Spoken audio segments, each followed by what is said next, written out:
Victor দাসৰ বৰ্তমান current mental status কি ভাবে এতিয়া তেওঁ? ভিক্টৰ দাসে কি ভাবে, ভিক্টৰ দাসে কাকো নকয় এইটো, মানে মোৰ ছাইডত শুই থকাজনীও গম নাপায় মই কালি কি কৰিম বা মই নেক্সট মুহূৰ্তত কি কৰিম। মই আগতে তোৰ পডকাষ্টত এটা কথা কৈছিলোঁ, তুমি যদি এটা কথা তুমি তোমাৰ শত্ৰুক নজনাটো বিচাৰা তেনেহ'লে সেই কথাটো তুমি তোমাৰ বন্ধুকো নকবা।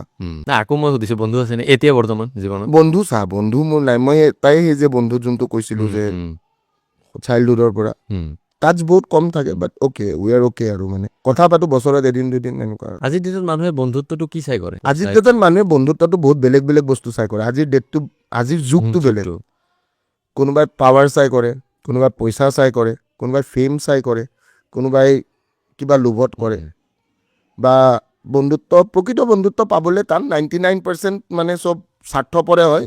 somewhere or the other 1% you will find, এইটো মানে 0.01%, যেনেকৈ ডেটলে 99.99% গেৰাণ্টি দিয়ে কিন্তু 0.1% গেৰাণ্টি নিদিয়ে, সেনেকৈ বন্ধুত্বৰ ক্ষেত্ৰতো মই 99.99% গেৰাণ্টি দিওঁ যে প্ৰকৃত বন্ধুত্ব বহুত কম, 0.1% ক'ৰবাত নহয় ক'ৰবাত লুকাই আছে।